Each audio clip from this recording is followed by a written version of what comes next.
Aloha, just a quick recap on what we had done today.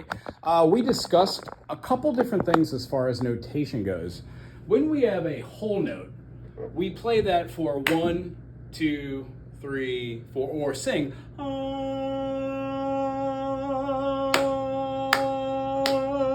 It lasts for 4 beats. When we separate that whole note into 2 halves, we're talking about going 1, 2, 3, 4. After that, we count each individual quarter note, 1, 2, 3, 4. Which means if we double that, we get eighth notes, which we count as 1 and 2 and 3 and 4, and the next thing we have is 16th notes. When we do this, we still have eighth notes in them, but we add E, meaning 1, E, and So if we play an eighth note like this, 16th notes are very fast. The concept we talked about today was when you have a dot after a note, that duration or the value of that note increases by half of the intended duration.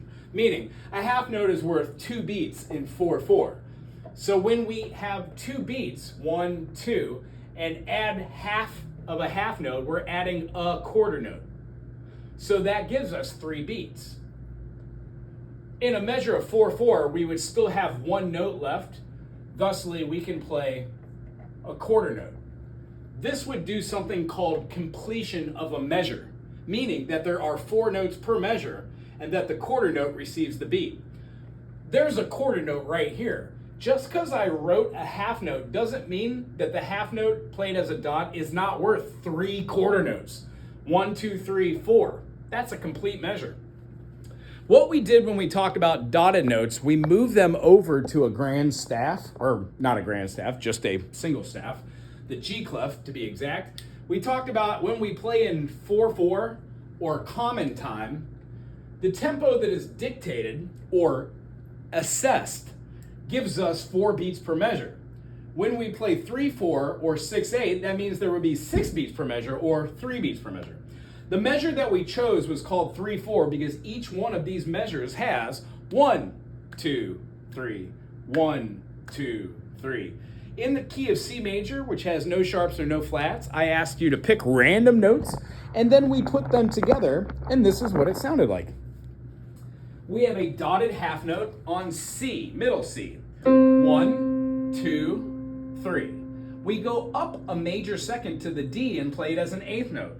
1 and there is a second and third note in this measure, which are an E pitch and then a pitch. Each one of these goes up, and see how there's 3 beats per measure. 1 and 3.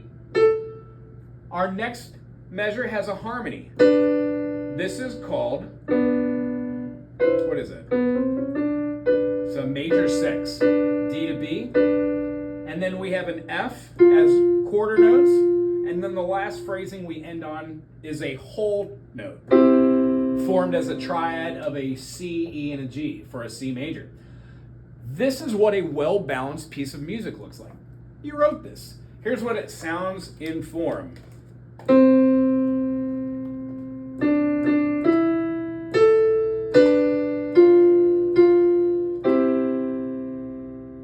That's exactly what it sounds like. So what I would do is analyze it and think, oh, C major sounds good on this one.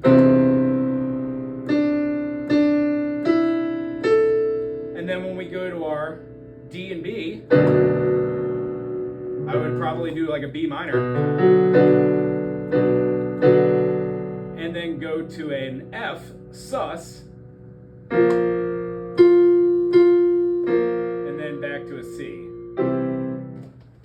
So in the key of the major here, I would write in the other parts here and having a 1 chord played as an inversion. This chord right here, we'd have over the top of this staves through to a D. I like the D major here, so we're going to play a major second, first inversion. And then we're going to split that measure with a 4 chord that has a sus. And then we're going to be taking it back to the 1 chord.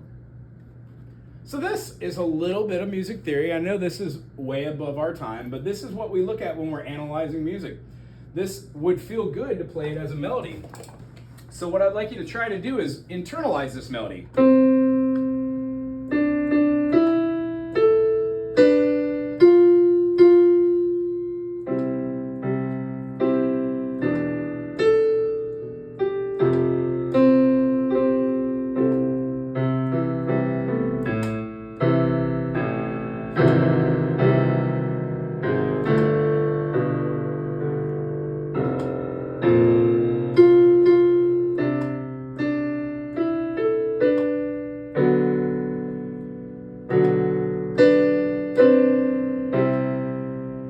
All the chords that I played, except for the D, are part of C major.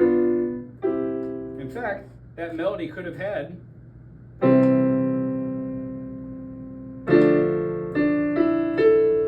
eighth notes, and then up to our sus chord,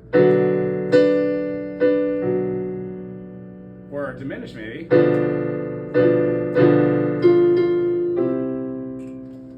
So as I'm trying to show you right here, there are many different things we could do. Next week, we're gonna do a little bitty recap on this, and then we're gonna talk about the concept of rests. When we play in a measure, and there is a defined time, we would have, actually let's do something easier. 4/4. We would have 4 beats per measure. So for here, we've got a G played as 1, 2, and then 3, 4. If I put this note here, we have our 4th beat, but what happens here for our 3rd beat if we don't want to actually play a note or hold that over? Well, we play something called a rest. There is something called a quarter note rest. We've got 16th note rest, 8th note rest, 32nd note rest, half rest, and whole rest. These are lots of fun to learn in lieu of these notes, because each one of these notes that we worked on over here has a rest. That's what we're gonna work on next week. For this week on the piano, keep practicing your scales. Try and go up and down, and if you haven't already started doing this, try and play both hands at the same time. 1, 2, 3, under. And then when we go back down, we go over. Just like the other video showed. Except now when we play with our pinky over here, we go up 5 notes. And then we go over with our middle finger. And then back down. Go under on the descension.